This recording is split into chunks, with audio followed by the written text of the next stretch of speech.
Hey, everybody. Welcome back to another episode of Fireball with Ashleigh Mayfield. Before we dive in, make sure you go grab your phone and tag me with all your takeaways from today's episode. I always love to know who is watching. Now, let's buckle up and brace for impact.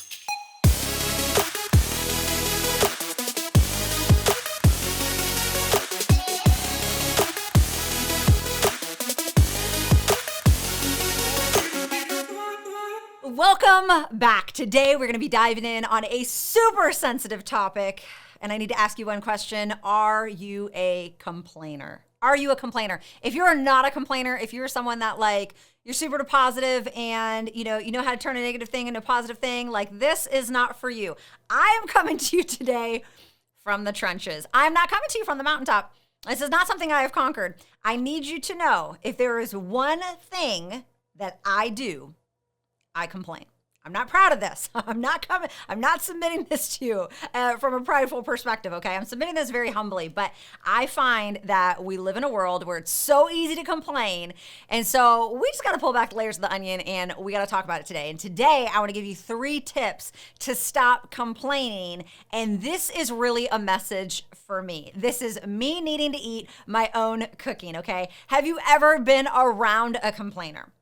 Have you ever been around someone that is always super negative, always has something to say, never satisfied, never fulfilled, never oh my gosh, that's a great idea. There's always something they have to add. We all know that person is annoying.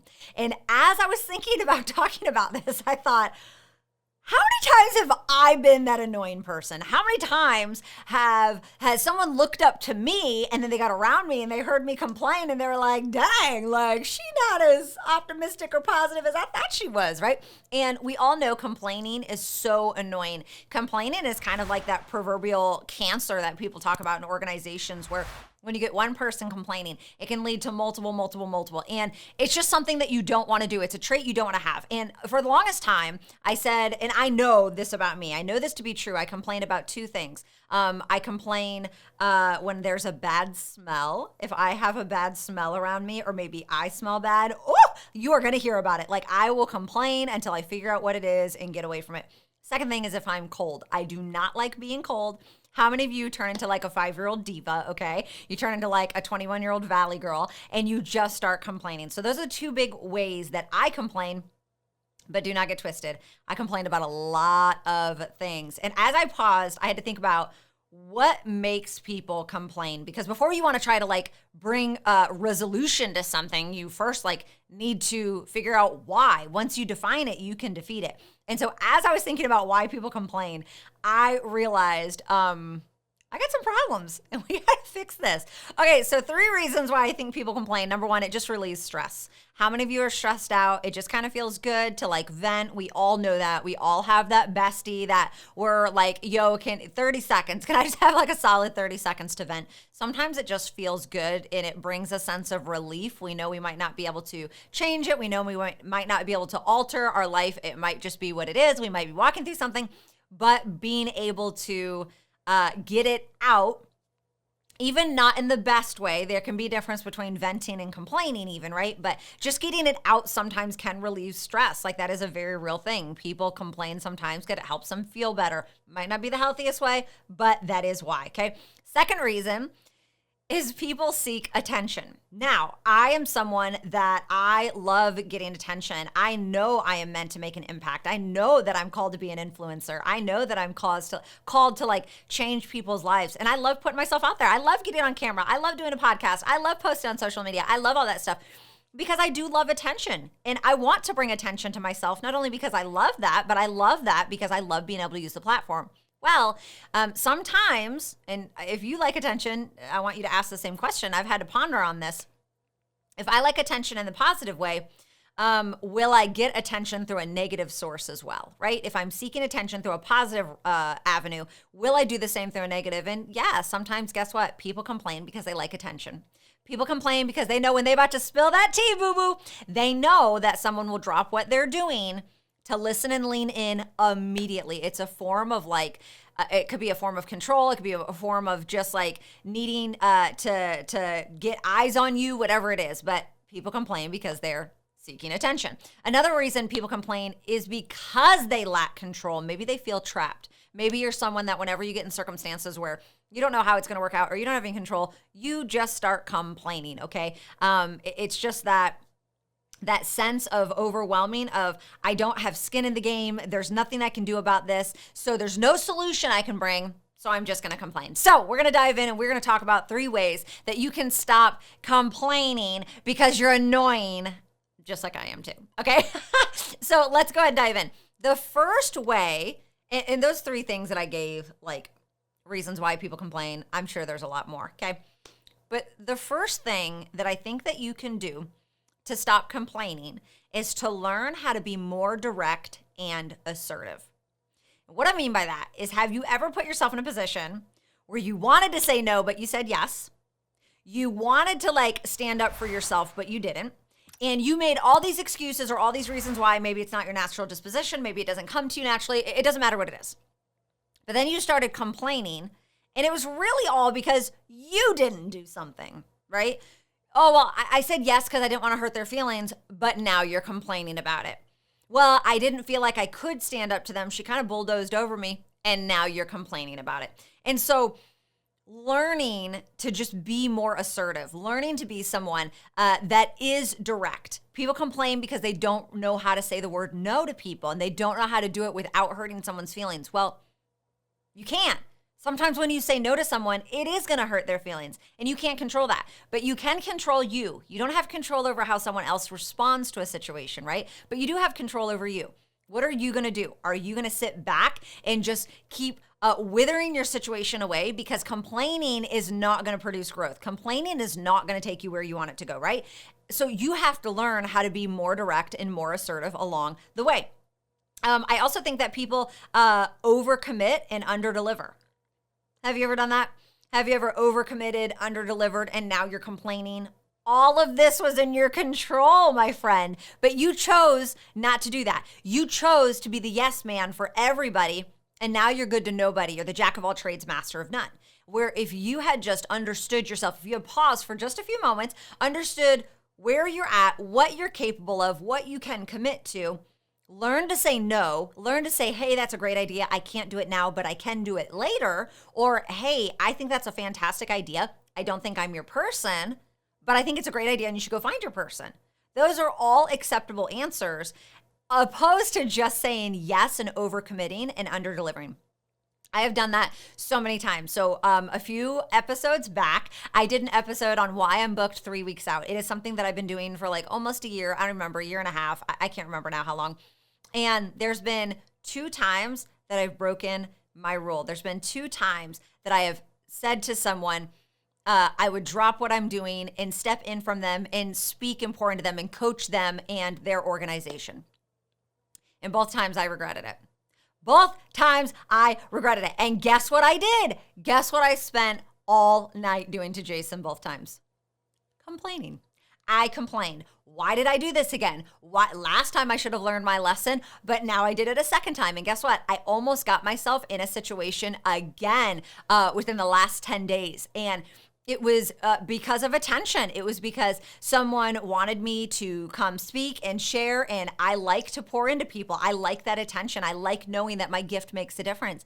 And I almost did it. I almost stopped what I was doing and just said yes. And I had to pause, and I had to say, no, you're not going to break your own commitment, because I know what's going to happen. I know I'm just going to get frustrated that I didn't stay true to what I said I would do, and then I'm going to complain. Right? And that's going to bring no good to anybody, because I'm going to go into the coaching and pouring into people frustrated. I'm going to come out of it frustrated. I'm going to complain all night. Jason's going to be frustrated because I'm frustrated. Like, it brings no good. And so learning to be assertive, learning to be direct can be really good. And if you don't know how to do that right away, feel free to like pause. Notice I didn't pause the first time I broke my rule. The second time I broke my rule, but the third time I was like, ding, ding, ding. Like, what happened the last 2 times you broke this? It didn't turn out good. You weren't grateful that you did it. In fact, you regretted it. And then you complained all night. And so I had to pause and I had to reflect what was best for me. Okay. Setting yourself up for success could be so, so huge. And then I had to go back and I had to say, no, I appreciate the opportunity. I think that's great. I don't think I'm your girl. If you need it this fast, I'm probably not your girl, but you should go find someone that is your girl, right? And if you do want me, I'm booked 3 weeks out. Okay. And so understanding assertiveness and being direct is 100% in your control. And I promise you, the more you start prioritizing yourself, which I know feels so selfish, it feels like the antithesis of growth and giving and, servant leadership and all of that. But you get to prioritize yourself, okay? And you'll hear some people say that that's super selfish and other people say it's a priority. I'm just telling you my truth, okay? You get to prioritize yourself. The next thing that I think is going to help you stop complaining is stop being so dang critical, okay? How many of you are extremely critical? How many of you look at, like, you play devil's advocate, or you look at situations and you thrive on tearing it apart? Sometimes that can be super, super negative. Maybe being too critical means that you're too judgmental, okay? And my disposition, my personality, I tend to think that people are judging me. And so I can turn around if I'm not careful, and I want to be a judger of people. I want to judge other people in their situations before I even seek to understand or want to ask questions, right? And so a way to combat that is to make sure that you're not like picking situations apart for the pettiest things. Sometimes we exert our energy in the most irrational things, or like playing these trivial things, complaining about these trivial things, when really we could be fighting these bigger battles. But again, we like to complain. It's this habit we've created in our lives, and sometimes it's out of not being in control, right? Sometimes we're really critical on a situation because we're not in control. Sometimes we're really critical and we start complaining because we're not included, we're not invited, we feel left out, we feel like we weren't heard. Like there could be a variety of different reasons, right? But really making sure that you become a person that is not critical. So how do you do that? I think a great way is to ask more questions. Instead of just like pausing and like wanting to immediately go to the habit that you've cultivated on being critical and complaining, how do you have the ability to pause and to seek more understanding? A lot of times for me, I can show up to a situation, and because I have the ability to look at a bird's eye view, I can think that I have it all figured out. I'm like, oh, I know why they did this. They did this because this, because this. And there have been quite a lot of times when I actually went to that person, and instead of like wanted to speak and share my opinion, I like sought out understanding them and listening to them and asking them questions. I realized there was something deeper going on. How many of you guys know 9 times out of 10, there is something deeper going on that you might not have privy to? Maybe you're in an organization where there's a lot of decisions being made, and maybe there's things happening behind the scenes that you just don't have privy to. Maybe something like there's conflict with you and your child, or you and your spouse, and you're not understanding where it's coming from, and it could just be really quick to want to complain about it because you have no control and you can't stop it. Maybe it's an attitude. Maybe they just want time apart. Maybe they want space. I'm not talking about divorce, but you guys know, like, as married people, sometimes we just need to go do something by ourselves. They don't want us to come to the store with us, whatever, right? And instead of just complaining about that, like pausing and really seeking to understand. Don't allow yourself to go to that critical space where you start nitpicking someone's demeanor, someone's attitude, someone's outfit, right? There's so many different ways that we could be critical. And then we just start complaining like, girl, why is she wearing that brown shoes with black belt? Like, I don't understand. Why is she part her hair that way? We can just start complaining over the dumbest things. And it's typically out of a realm of being critical, criticizing things. And I find that we're just quick to do that when we don't fully understand, right? A confused mind says no. Well, a confused mind also criticizes, and a confused mind tends to complain, okay? And so making sure that if you find yourself, that is something that you are prone to, that is something you've cultivated a habit to, how are you going to pause and say, hey, I might think that I have it figured out, and I gosh darn well could, but I'm going to start asking more questions to make sure that I'm not just like randomly being critical and randomly complaining out of nowhere, right? What about the third way? The last way is, I think, understanding that change is coming. Understanding that change is coming. A lot of times we sit back and we think that, that we always have to win. We always have to be heard. We always have to get our way. And the reality is we're not. And we don't. And when we have such a fixed mindset on how things are supposed to go, and they don't go that way, it's really easy to take ourselves out of the game. It's really easy to start complaining and to get discouraged. And We start questioning things. Why? Just understand that things aren't always going to go your way. Your idea might not always be the best. And it doesn't have to be something that you sit back and complain about. We can get really, really hard on ourselves.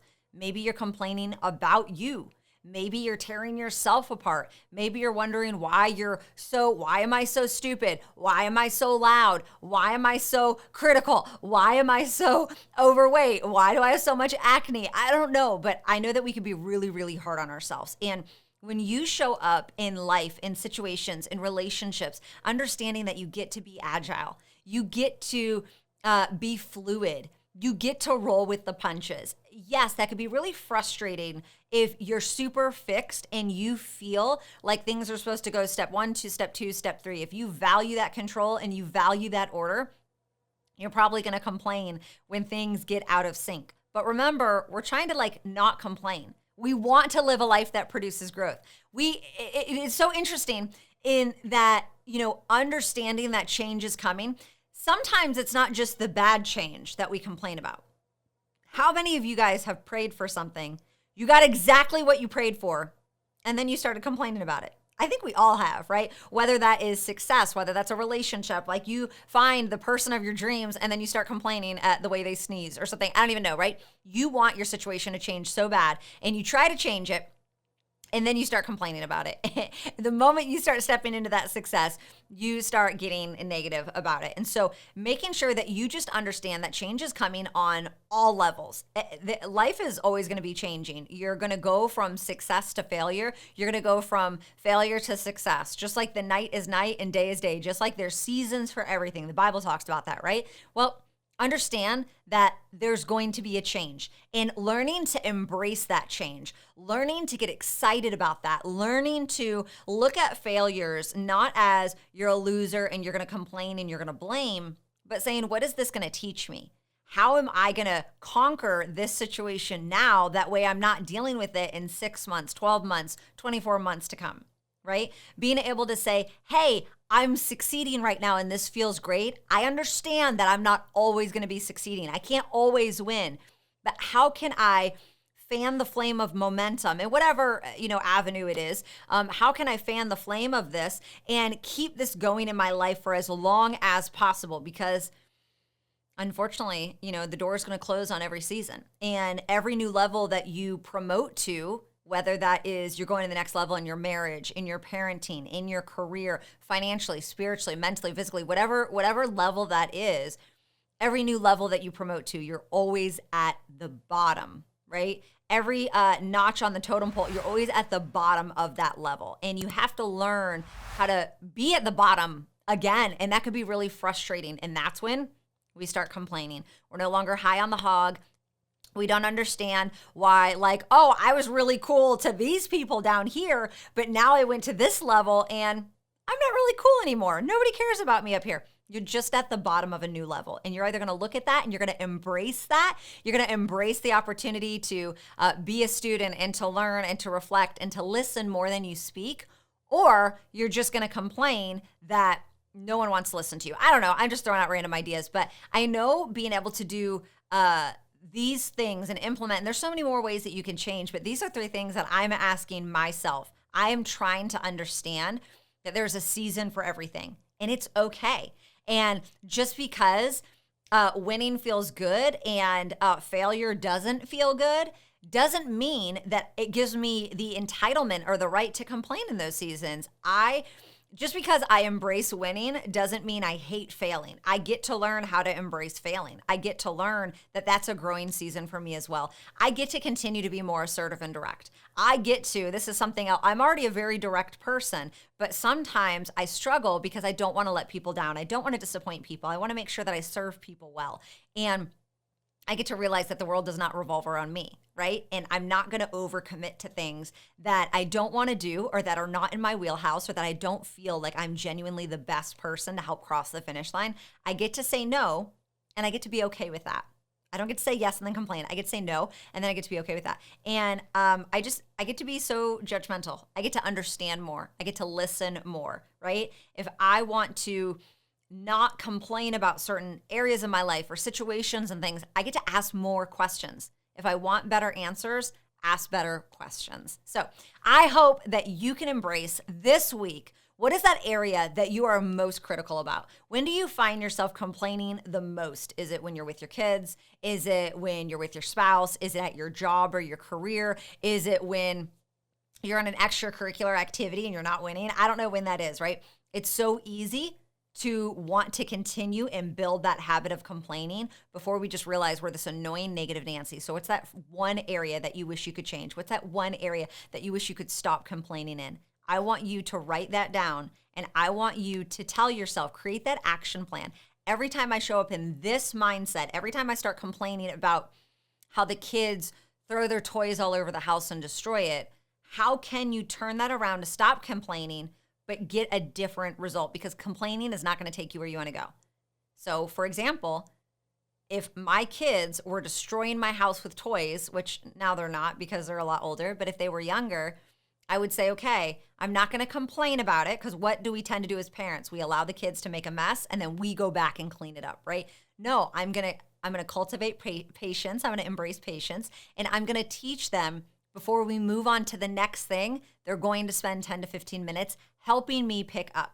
And we're going to see, do, teach. I'm going to teach them how to pick up the way that I want them to pick up. And then give it a few weeks before you know it. In the next 30 days, they're going to be taking those 10 to 15 minutes to do it themselves. And now you're not complaining. You've taught them something, you were solution-minded, and you implemented it, and you got the answer that you wanted, okay? So whatever the situation is, I want you to write it down, and I want you to start working on it. It doesn't matter if you listen to this episode 5,947 times. If you're not taking action on it to stop complaining, nothing is going to change.